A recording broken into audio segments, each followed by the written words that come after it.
Hello.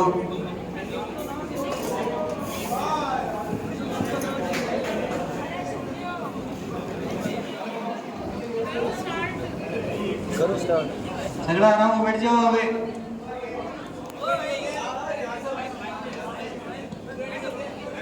देखिए शांत बनाए रखें और सीधे बैठ जाए। तो आज हमारी डिबेट का विषय है आर्टिफिशियल इंटेलिजेंस।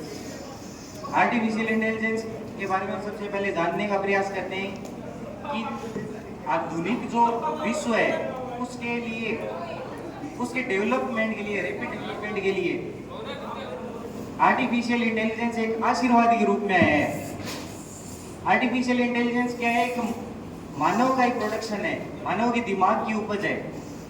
ठीक है। अब मशीन आदमी ने बनाई है, ये मशीन आदमी से भी ज्यादा, अपने मालिक से भी ज्यादा तेजी से कार्य कर सकती है, एक्यूरेसी से कार्य कर सकती है। तो इसलिए मैं बोल रहा हूँ कि ये आधुनिक विश्व के निर्माण के लिए क्या है, एक वरदान साबित हुआ है। अब विपक्ष को इससे क्या प्रॉब्लम है वो जानने का प्रयास करते हैं।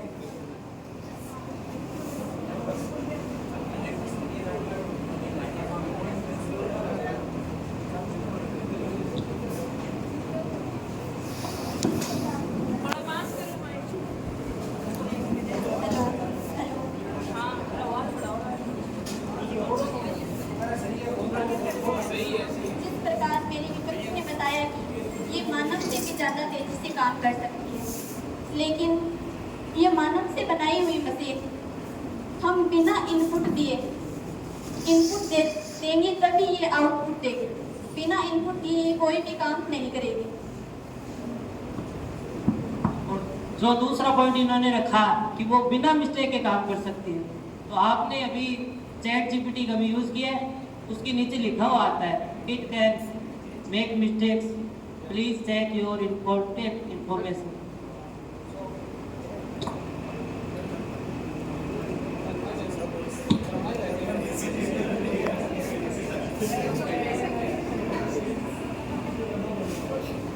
तो एआई के एडवांटेज तो आपने कुछ बताए, ठीक है, लेकिन एआई सबसे बड़ा कंसर्न जो आज हमारे सामने रख रहा है वो है प्राइवेसी का कंसर्न।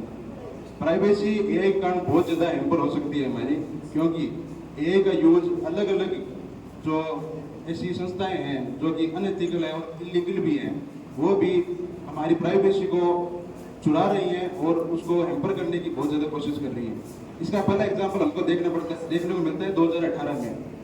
उसमें क्या हुआ था कि एक संस्था थी कैम्ब्रिज एनालिटिका नाम से, उसने क्या किया कि फेसबुक से यूजर्स का डेटा चुराया और उसको इलीगली यूज किया इलेक्शंस को इन्फ्लुएंस करने के लिए, जो कि इलीगल है, इलीगल ऑफेंस है और उसकी सजा भी है। लेकिन उसका हम कुछ नहीं कर सकते, इसलिए नहीं कर सकते क्योंकि ये ऐसी चीज़ें हैं जिनको मैनेज करना बहुत ही मुश्किल होता जा रहा है। और अगर एक बार ये चीज़ें गलत लोगों के हाथों में पड़ गई और इनका यूज इलीगल कामों में और अनएथिकल कामों में होने लग गया तो उसका कोई फिर तोड़ हम निकाल नहीं सकते।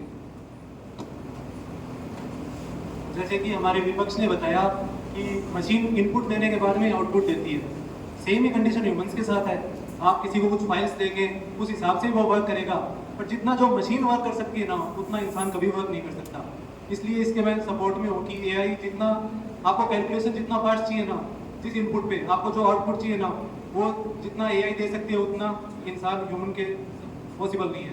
और जैसे आपने एरर के बारे में बताया, एरर, ह्यूमन एरर भी पॉसिबल होता है। मशीनरी एरर मिनिमम कर सकते हैं हम, reduce to I can say 0.5% machine error can be reduce, पर human error depends on the what we say the behaviour of a person. If I am stressed, so my output will be reflected by that my stress. But if a machine can never be stressed, you can say that. And about the privacy, your privacy concern, the firewalls created, they are also based on the AI, like the programming language we create, and the virus, antivirus are there. These are also a use of what we say artificial intelligence. If there is a problem, there is always a solution, and it can only be occurred by the use of AI. Thank you. Hello, जैसा कि अंकित भाई ने बताया कि privacy concern है, 1983 में internet invent हुआ था और इंडिया के अंदर 15 अगस्त 1995 को इन्वेंट हुआ इंटरनेट। इंटरनेट के आने के बाद में इंडिया के अंदर भी बहुत अपोज किया, खूब अगेंस्ट हुए। इंटरनेट की वजह से प्राइवेसी कंसर्न्स हो गए, लेकिन आज अपन जानते हैं कि इंटरनेट के बिना दुनिया पॉसिबल नहीं है। एक टाइम जब ये आप चैट जीपीटी का बोल रहे हैं, एआई का बोल रहे हैं, अब ये शुरुआत हुई है एआई की। आज से 10 साल बाद आप भी बोलोगे कि एआई के बिना पॉसिबल नहीं है दुनिया। जैसे आप इंटरनेट के लिए बोलते हैं कि इंटरनेट इस टाइम में इंटरनेट के बिना पॉसिबल नहीं है कुछ भी, आज से 10 साल बाद आप भी बोलोगे एआई के बिना कुछ भी पॉसिबल नहीं है। जिस प्रकार मेरे विपक्ष ने बताया कि वुमेन भी बिना इनपुट के कोई काम नहीं कर सकता, तो ये आप कैसे बोल सकते हैं वुमेन बिना इनपुट के कर सकता है? वुमेन है वो क्या व्यक्ति की भावनाओं को समझकर काम कर सकता है? क्या एआई व्यक्ति की भावनाओं को समझ सकता है? उनको तो इनपुट देंगे तभी आउटपुट मिलेगा, लेकिन मानव है वो व्यक्ति की भावना समझ सकता है। कई बार स्थिति ऐसी आ जाती है कि व्यक्ति कुछ भी बोलने सोचने लायक नहीं रहता है, तो ऐसी कंडीशन में यानी डिप्रेशन में चला जाता है व्यक्ति, तो उसके सामने वाला मानव हो तो वो उसकी भावना समझ सकता है। क्या एआई अपने आप उनकी भावनाओं को समझ लेगा?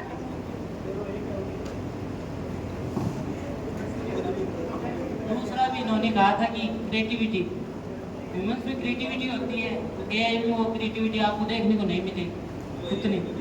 अपन को एक फाइल देते हैं तो अपन उसमें क्रिएटिविटी दिखा सकते हैं, लेकिन उसमें जो डाटा फीड होगा वो वही काम करेगा, उसके अलावा कुछ भी एक्स्ट्रा नहीं करके देगा। जबकि ह्यूमन हमेशा कुछ न कुछ एक्स्ट्रा कर सकता है, क्रिएटिव होता है।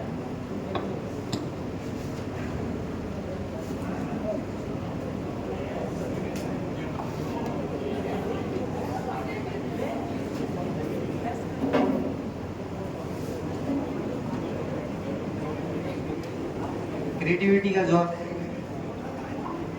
क्रिएटिविटी ये है कि वो मशीन है, ये एक मशीन है, हमने मानव तैयार नहीं किया है, मानव जैसी एक मशीन तैयार की है, ठीक है, जो कि मानव के निर्देश अनुसार वो काम करेगी। तो क्रिएटिविटी, अब क्रिएटिविटी की बात बताता हूँ आपको कि पहले क्या होता था कि जब कोई नए ग्रह के ऊपर हमें उसके एनवायरनमेंट के बारे में रिसर्च करनी है, कुछ भी रिसर्च करनी है उसके बारे में, तो मानव को भेजना पड़ता था, जो कि बहुत रिस्की था। अब आज उस रोबोट को हम भेज सकते हैं वहाँ पर, और जो कि मानव से भी ज़्यादा, मानव जितनी रिसर्च नहीं कर सकता उससे भी ज़्यादा रिजल्ट हमें वो रोबोट दे सकता है, ठीक है। इसके अलावा रोबोट के जितने भी कार्य होते हैं वो सारे डिसइंटरेस्टेड होते हैं, मतलब उसमें कोई प्रकार का पक्षपात नहीं होता। अगर ह्यूमन कोई काम करता है, जैसा आपने बताया कि वो भावनाओं के अनुसार काम कर सकता है, तो इसका सबसे बड़ा फायदा क्या है कि वो डिसइंटरेस्टेड है। अगर कोई रिजल्ट वो प्रभावित नहीं करेगा कभी भी, जितना एआई जितना अच्छे तरीके से उसको डिसइंटरेस्टेड वे के अंदर उसका रिजल्ट दे सकते हैं।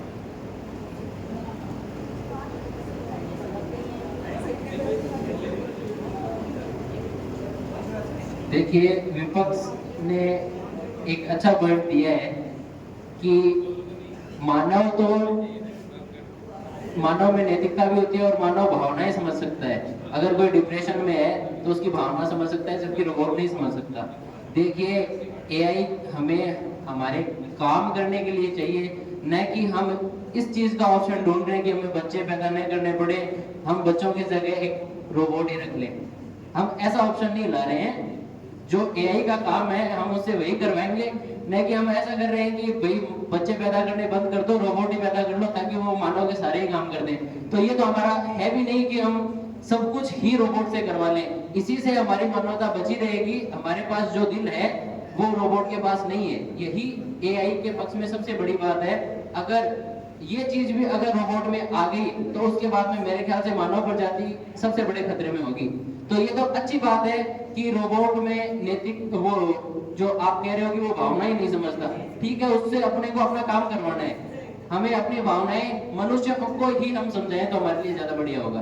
धन्यवाद। Hello, hi dear fellow opponents, I want to say आप क्रिएटिविटी के बारे में बात कर रहे हो।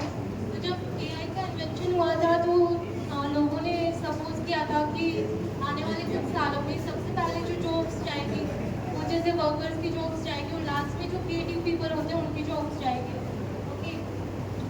एआई के इन्वेंशन में उल्टा हो रहा है। सबसे पहले जो क्रिएटिव पीपल होते हैं उनकी जॉब्स जाती हैं। आपको कोई भी लोगो डिजाइन बनाना है, पहले ग्राफिक डिजाइनर या फिर आर्टिस्ट होते थे। अब क्या होता है,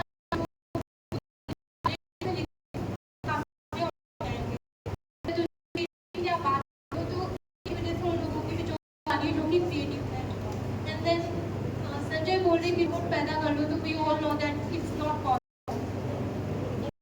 जो कि रोबोट्स फीलिंग नहीं समझ सकते और ये हमको हमारे काम के लिए चाहिए होता है। तो अगर काम के लिए हम अपने रोबोट्स को मतलब इतने डिपेंड हो जाएंगे तो काम का क्या हो रहा है, हम लेजी बने जा रहे हैं। बस लाइक कुछ भी काम आप बोलो एलेक्सा टीवी ऑन कर दो एंड लेने की भी ज़रूरत नहीं होगी।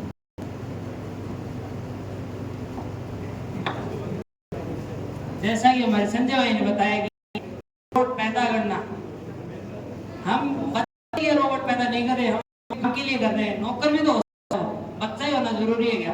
हम वर्कर्स के लिए कर सकते हैं, यूजर्स के लिए कर सकते हैं, उनमें भी हमारे सामने जो सैनिक आ रहे हैं उसको क्या पता है कि वो अपना है या दूसरा है। हम उसको कहेंगे कि इसके हाथ में गन होगी और इस रेंज से बाहर है, वो अपना दुश्मन। अगर अपना कोई उस रेंज से बाहर चला गया, उसके हाथ में बंदूक, उसको मारेगा। इसलिए उसमें इमोशन का होना बहुत जरूरी है।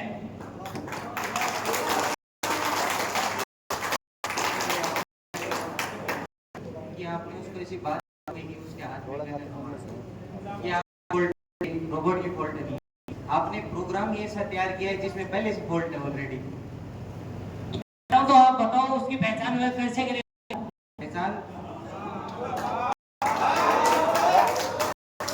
पहचान आज एक वॉर होती है जिसके अंदर हजारों लाख सैनिक लड़के जाते हैं। क्या वो सब एक दूसरे को जानते हैं?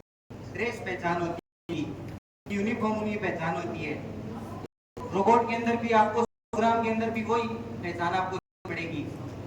ठीक है, पहचान ड्रेस वाली दे दी, दुश्मन भी वही ड्रेस पहन के आ गया, वो उसको नहीं मारेगा। तब ये तो लगता है, ये कोई बात नहीं है। अगर हजारों सोल्जर है, एक दूसरे को कभी नहीं जान सकते। इंडिया के अंदर ना जाने कितने सोल्जर हैं, उनकी यूनिफॉर्म उनकी पहचान है। इसके अलावा उनके सिक्योरिटी क्वेश्चंस होते हैं जो उनकी पहचान होती है, वो सिक्योरिटी क्वेश्चंस भी उनको दिए जाएंगे।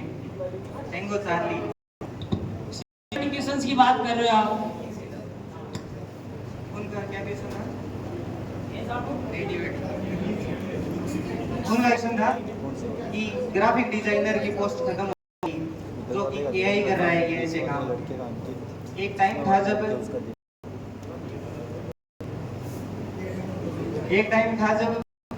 का इन्वेंशन नहीं हुआ था। उस टाइम मैसेज भेजने के लिए पोस्टमैन हुआ करते थे ताकि